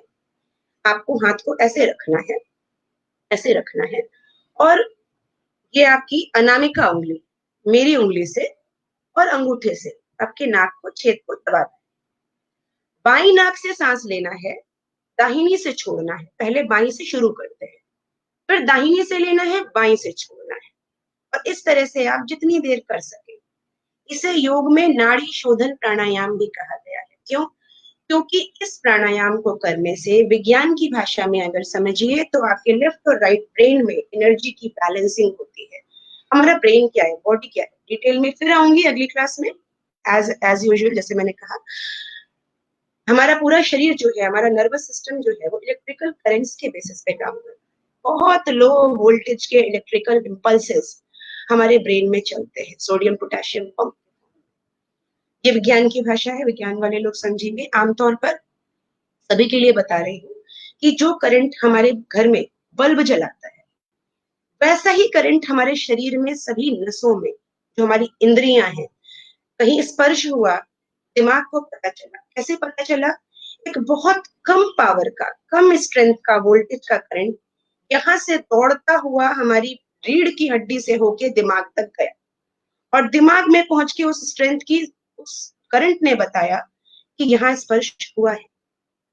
यही सूंघने में, सुनने में, स्वाद में यही होता है, देखने में, कि करंट जाती है दिमाग तक, और वो दिमाग पढ़ता है उस करंट को, डिकोड करता है और बताता है कि ये मैंने देखा, ये मैंने सुना। डिकोडिंग ब्रेन में होती है, सुपर कंप्यूटर में डिकोडिंग होती है। तो जब हम अनुलोम विलोम प्राणायाम करते हैं तो हम अपने ब्रेन में इस करंट के फ्लो को बैलेंस करते हैं। एक बार इधर चलाया, एक बार इधर चलाया, एक बार इधर चलाया, एक बार इधर चलाया। इस तरह की बैलेंसिंग योग का एक इंटीग्रल पार्ट है, बहुत इंपॉर्टेंट पार्ट है, इसलिए आज बता रही हूँ। अदरवाइज प्राणायाम हम फिर कवर करेंगे। स्वर को, इसे स्वर कहते हैं, बायां स्वर, दाहिना स्वर। हठ योग में ह चंद्र नाड़ी या बायां स्वर है, और ठ पिंगला नाड़ी या दाहिना स्वर। दैट इज हठ। हठ जिद वाला हठ नहीं है। हम हठ से, ज्यादातर लोग हठ को हठात समझते हैं, हठ हठात नहीं है। खैर, तो जैसे मैंने कहा, योग को कितना समझाया जाए, 18 चैप्टर किसी ने लिख दिया, कितनी किताबें किसी ने लिख दी, पर है पूरी की पूरी वैज्ञानिकता। और इस वैज्ञानिकता से हम जब प्राणायाम की बात करते हैं, तो जब हम योग चिकित्सा में आते हैं, तो सबसे पहले प्राणायाम और आसन, ये दो बहुत जरूरी है। इनके साथ यम और नियम। यम नियम कहाँ आते हैं? यम नियम में आपकी जीवन शैली में सत्य, अहिंसा, स्थेय, ब्रह्मचर्य, परिग्रह, इनकी जब बातें होती हैं तो बच्चे कहते हैं पुराने जमाने की बातें। दरअसल क्या है कि ये जो पुराने जमाने की बातें हैं, ये हमारी मानसिकता पर सकारात्मक असर डालती है। जब आप सच बोलते हैं या कोशिश करते हैं अधिक से अधिक सच, या कृष्ण का सच भी चलेगा, किसी को तकलीफ नहीं पहुंचनी चाहिए, तो आपका अगर उद्देश्य अच्छा है और आपने कृष्ण वाला सच, सफेद झूठ बोला धर्म के लिए, क्योंकि हम कलयुग में रह रहे हैं, हम ना द्वापर में है ना त्रेता में है, उससे कई लेवल आगे बढ़ चुके हैं। तो हर चीज काल अनुसार, समय अनुसार, जब हम सिंपल रखते हैं लाइफ, सरल, अननेसेसरी सच बोल, नहीं झूठ बोला, सच बोला, अननेसेसरी अहिंसा नहीं करनी, वाणी से, मन से, सोच से। किसी ने मेरा बुरा किया, मैं घर में बैठ के सोचूंगी, कोशिश करती, काश मैं उसे कुछ करती, ये कर देती, वो कर देती, ये हिंसा चल रही है, ये सकारात्मकता के विरुद्ध में जा रही हूँ, और अपने अवचेतन मन को मैं एक नकारात्मक संदेश दे रही हूँ कि ये है जिसमें मेरा मन सारा दिन रमता है। मेरा मन रमता है लोगों को मारने पीटने में, ये बड़ा मुझे पसंद है। मेरा अवचेतन कहेगा, अच्छा बेटा, रुको, तुम्हें रोज लड़ाई कराता हूँ, तुमको पसंद है, तुम इसी बारे में विचार करते हो दिन भर। तो ये जो यम नियम है, ये जीवन को सरल करने का मार्ग है। सत्य, अहिंसा, स्थेय, ब्रह्मचर्य, अपरिग्रह, जितनी ज्यादा चीजें आप बटोरते हैं, आज कोरोना ने सिखा दिया, अगर महत्व किसी चीज का है तो वो स्वास्थ्य है, धन का कोई अर्थ नहीं। अपरिग्रह आज अपने आप आ रहा है, और योग कब का सिखा के बैठे। अस्तेय की बात होती है, ब्रह्मचर्य की बात होती है, ऊर्जा क्यों नहीं बचानी। ब्रह्मचर्य एक बहुत बड़ा टैबू बना हुआ है बच्चों में। ऊर्जा अपनी समय से पहले व्यर्थ करनी क्यों? हमारे शास्त्र कहते हैं कि हमारे शरीर की भी एक मेमोरी होती है, हमारी मांसपेशियों की भी मेमोरी होती है। आप जितने ज्यादा लोगों के संपर्क में आते हैं, जितने ज्यादा लोगों से जुड़ते हैं, वो आपके मन का, शरीर का, आपके आपके अवचेतन का हिस्सा बन जाते हैं। तो बच्चे जितने ज्यादा संबंधों में पड़ते हैं, वो उनका जीवन और उलझता जाता है। ये उलझाव रोग की जड़ है, योग की जड़ नहीं। योग कहता है उलझाव से अलग हो जाओ, जीवन सरल, साधारण, सिंपल, स्वस्थ जियो, सुखी जियो, और खूब लंबा जियो।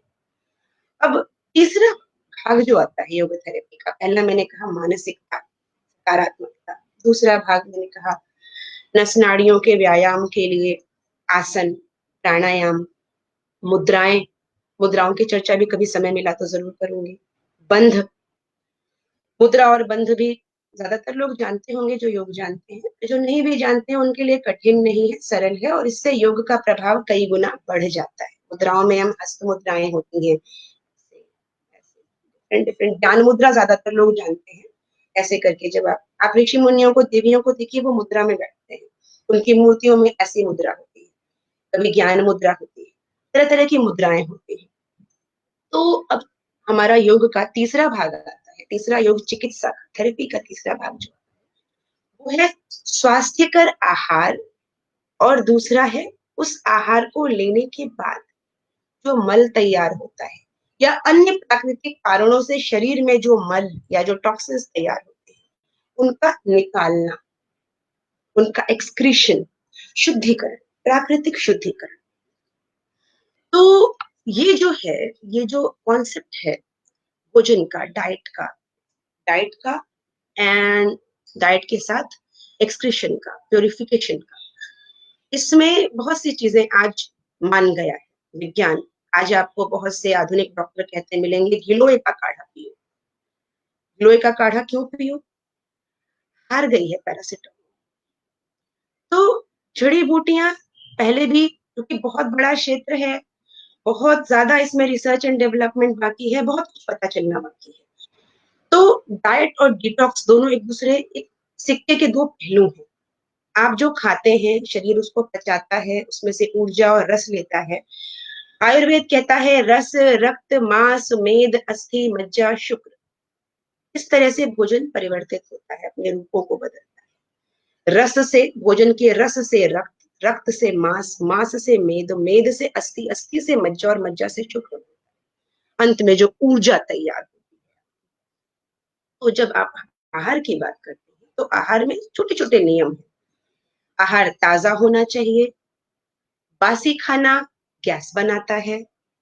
महिलाओं के लिए विशेष बताती हूँ, बचा हुआ खाना खत्म करने की सारी जिम्मेदारी महिलाओं ने उठा रखी है, बहुत बोझ है।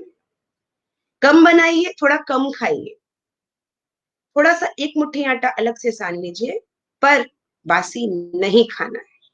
पानी पी के रह जाइए, उससे आप बीमार नहीं होंगे, लेकिन बासी खाने से बीमार, बासी नहीं खाना है। कम खाओ गम खाओ, बहुत पुरानी बात है। कम खाइए, पेट में पानी और हवा की जगह छोड़िए। खाना खाने के बाद खाने को पचाना है, तो वज्रासन बहुत काम आता है। सुबह जब नाश्ता करते हैं तो उठने के 1 से 1.5 घंटे के अंदर नाश्ता पेट में चला जाना चाहिए। यदि आप बहुत आस्तिक हैं, श्रद्धावान हैं, पूजा करके खाते हैं, तो 2 बजे पूजा करके नाश्ता नहीं होगा। आपको सुबह 4 बजे, 5 बजे, 6 बजे उठिए, और उठ के आप नहा के पूजा करके 1 घंटे 1.5 घंटे बाद 7:30-8 बजे तक नाश्ता कर लीजिए। राजा की तरह नाश्ता करिए। लेकिन रात में आप न खाएं तो चलेगा, खाना हल्का खाना है।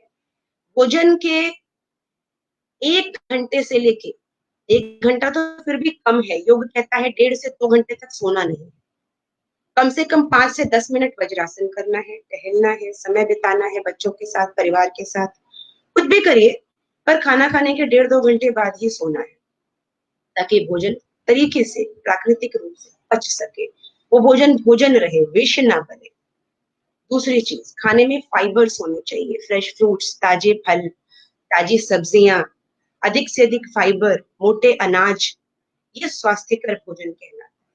अगर किसी को कॉन्स्टिपेशन है तो रोज रात में वो अपनी डाइट में थोड़ा इसबगोल ले सकता है, बेल ले सकता है। हमारे यहाँ आयुर्वेद में भोजन जोड़े में दिया गया है, लहसुन और प्याज। लहसुन जितना गर्म है, प्याज उतना ही ठंडा है। लौंग, इलायची, लौंग जितना गर्म है, प्याज उतना, इलायची उतनी ही ठंडी है। इनफैक्ट आयुर्वेद कहता है कि इलायची की क्वालिटीज कूलिंग नहीं है, रेफ्रिजरेंट है, बर्फ के जैसा। आप देखिएगा ज्यादातर मिठाई बनाने वाले दूध में इलायची मिलाते हैं, क्यों? जैसे फ्रिज में रखने से दूध नहीं फटता, इलायची डालने से भी दूध नहीं फटता।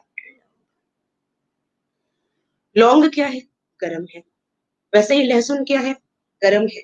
अब लहसुन एक ऐसी जड़ी है, आयुर्वेद कहता है लहसुन, आयुर्वेद में 5 रस है, मधुर, लवण, कटु, कषाय और तिक्त। अब जो लहसुन है इसमें मधुर रस छोड़ के बाकी के चारों रस है। कुछ उदाहरण ऐसे भी हैं योग के प्राचीन काल के, कि जिसमें ऋषि मुनियों को कुछ नहीं मिला खाने को, लहसुन खा के रह गए और शरीर में कोई कमी नहीं आई, लेकिन उसे सामिश माना गया है वैष्णवों में। क्यों सामिश भी मानने का कारण है, जो चीज इतनी ऊर्जा देती है, इतना स्वास्थ्यकर है, वो आपको इतना चार्ज रखेगी कि आप जो है वो शांत होके ध्यान और प्राणायाम और इन चीजों में आपको थोड़ी सी बाधा आ सकती है, क्योंकि आपको शांत करना है शरीर को। तो लें, पर एक नियमित मात्रा में लें, एक संतुलित मात्रा में लें। जाड़ा आ रहा है, लहसुन की मात्रा बढ़ा के प्याज घटा दें। गर्मी आ गई है, प्याज बढ़ा के लहसुन घटा दें, क्योंकि प्याज बुखार उतार सकता है, इतना ठंडा है। लोग जेब में रखते हैं, लू नहीं लगती, इतना ठंडा है।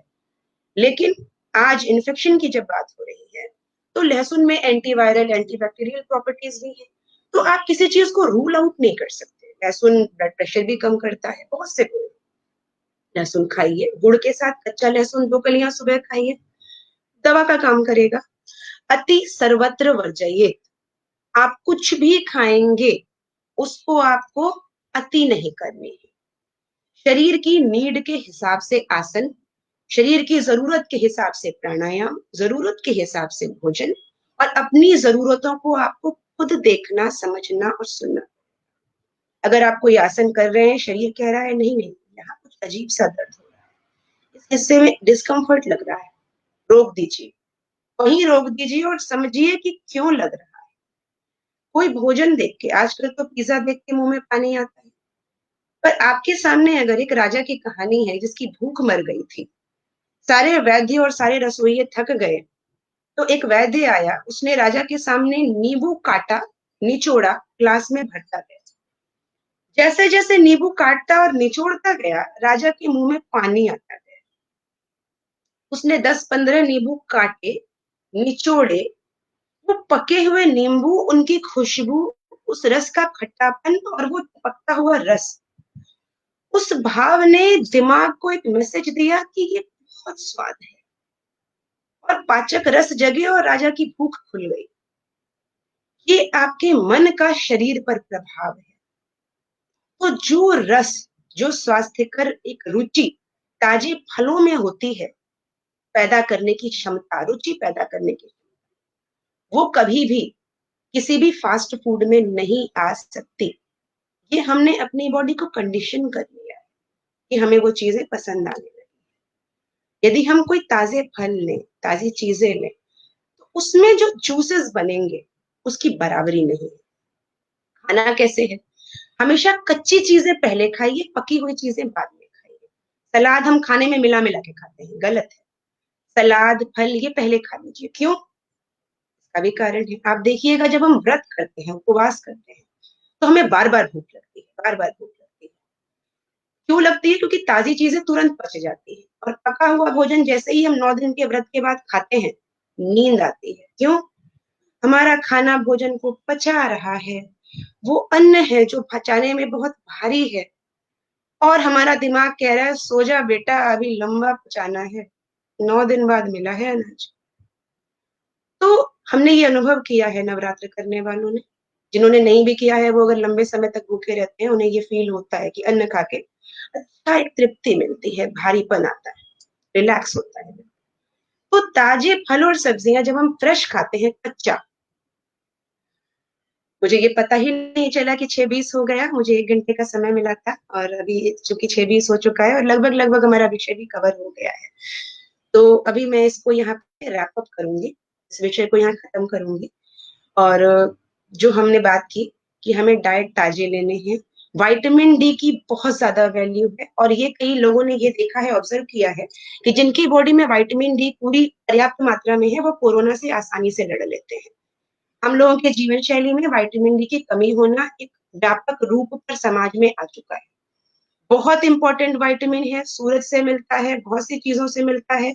स्क्रीन देखें, स्टडी करें, रिसर्च करें, विटामिन डी जरूर लीजिए, वरना डिप्रेशन भी आ सकता है, फ्रस्ट्रेशन भी आ सकता है, स्ट्रेस भी आ सकता है, बहुत परेशानी आती है। डी की कमी आज की तारीख में एक एपिडेमिक लेवल पर बढ़ चुका है समाज में। फिर आपको पानी गुनगुना पीना है, 3 से 5 लीटर, 5 लीटर थोड़ा ज्यादा हो जाता है। जबरदस्ती अपनी किडनीज पर लोड भी नहीं डालना है। वैसे डॉक्टर्स कहते हैं 5, मैं कहती हूँ 2.5 से 3 लीटर, 4 लीटर तक अगर आप खींच सकें, गुनगुना हो तो बेहतर है, शरीर सोखेगा उस पानी को, और शरीर को डिटॉक्स करने में, मल को निकालने में वो मदद करेगा। तो ये मुख्य बातें मैंने बताई। बच्चों को मोबाइल से दूर रखिए, मोबाइल का रेडिएशन बहुत खतरनाक है और शरीर के ऊर्जा को, शरीर के रोग प्रतिरोधात्मक क्षमता को बहुत कम करता है और ये आज की तारीख में एक बीमारी बन चुका है। तो बच्चों को मोबाइल से बचाइए, अपने शरीर से मोबाइल दूर रखिए। अगर 10% से कम है चार्ज बैटरी तो रेडिएशन 1000 गुना बढ़ जाता है, तो ईयरफोन लगा के बात करिए या 10% से कम बैटरी पर बात ही मत करिए किसी से, मत उठाइए, स्विच ऑफ करके चार्ज। नींद 10 बजे से 6 बजे सुबह तक आपको लेनी ही लेनी है। 10 से 4 तो सोइए ही सोइए, रात के 10 से सुबह के 4 तो सोइए ही सोइए। 10 से 6 हो सकता है, 10 से 7, 10 की जगह आप 9 बजे सो सकते हैं, लेकिन 10 से 4 सोना ही सोना है, क्योंकि नींद भी एक डिटॉक्स का काम करता है। आपके शरीर से जो दिन भर में टूट फूट हुई है, कमियां आई हैं, जो खराबियां आई हैं, उसको नींद पूरा करता है। ठीक है, तो नींद जरूरी है। समय से नाश्ता जरूरी है। खाना में नमक और चीनी कम लेना है। ताजी चीजें पहले खानी है, पकी चीजें बाद में खानी है।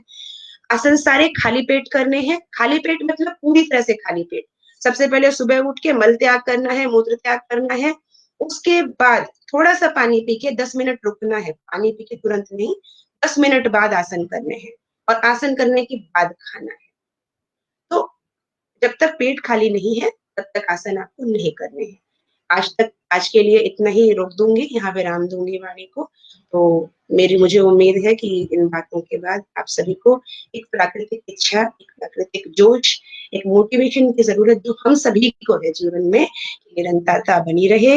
योग आए, स्ट्रेचिंग आए, हम रोज करें, बच्चों के लिए करें, समाज के लिए करें, जीवन में गुणवत्ता लाने के लिए करें। इस विचार के साथ एक आखिरी एक्सरसाइज के साथ, स्ट्रेस रिलीजिंग एक्सरसाइज जो एक बार मैंने और कराई थी, उसके साथ हम आज के सेशन को खत्म करेंगे। इसके लिए आप सभी कमर गर्दन सीधी करके, आंखें बंद करके और मेरी बात पर ध्यान देंगे। और जब मैं कहूंगी तो आप सांस गहरी भरते हुए अपनी आईब्रोज, भौहों को, जबड़ों को और शोल्डर्स को टाइट करेंगे सांस लेते हुए, और सांस छोड़ते हुए ढीला छोड़ देंगे। एक बार आंख बंद करिए, कमर गर्दन सीधी, आंखें बंद, गहरी सांस कीजिए। अपनी आंखों को, आईब्रोज को, जबड़ों को, कंधों को कसिए। इस भाव के साथ कसिए कि आप सारा का सारा तनाव एक जगह एकत्रित हो रहा है और आपने जो सांस ली है उसके साथ एक सफेद ऊर्जा आपके शरीर के अंदर भरी। गहरी सांस के साथ पेट पिचकाते हुए सांस को छोड़ दीजिए। इस छोड़ती हुई सांस के साथ ये संकल्प लेना चाहिए कि सारी नेगेटिविटी, सारे रोग, बीमारियां शरीर से बाहर निकल गए।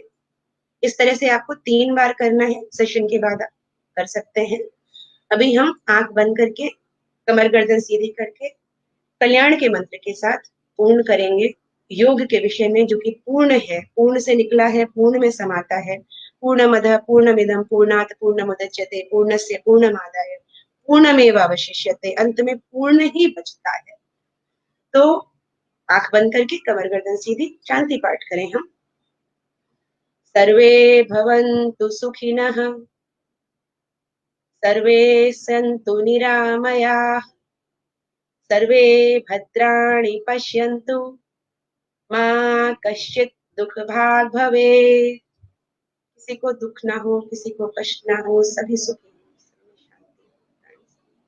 सुखी हो, शांत हो, योग में शांति शांति। ओम शांति। आप सभी का आज की संध्या को इतना समय देने के लिए और इतने प्यार के लिए बहुत बहुत धन्यवाद। ईश्वर की इच्छा हुई हम फिर मिलेंगे।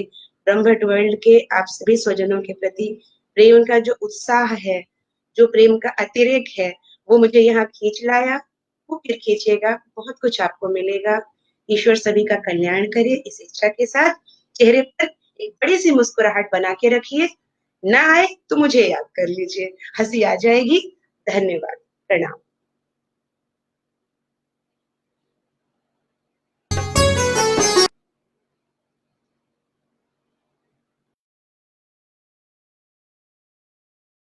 हम योग करें, योगाभ्यास करें और नियमित अपनी श्वास करें, नियमित अपनी श्वास करें। हम योग करें, योगाभ्यास करें और नियमित अपनी श्वास करें, नियमित अपनी श्वास करें, हम योग करें।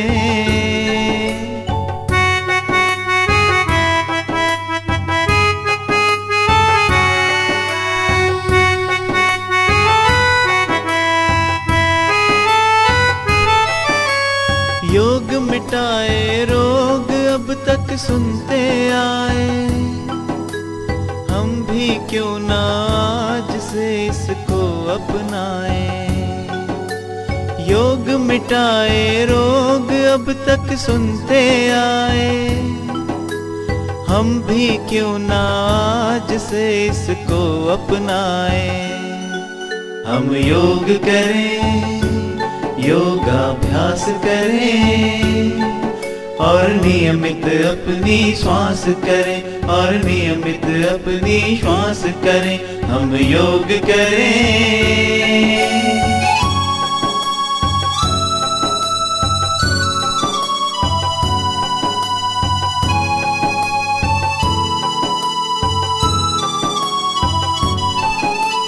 योग ही तो है सार सारे अभ्यासों का, इसमें राज है लंबी आयु और सांसों का। योग ही तो है सार सारे अभ्यासों का, इसमें राज है लंबी आयु और सांसों का। हम योग करें, योगाभ्यास करें और नियमित अपनी श्वास करें, और नियमित अपनी श्वास करें, हम योग करें।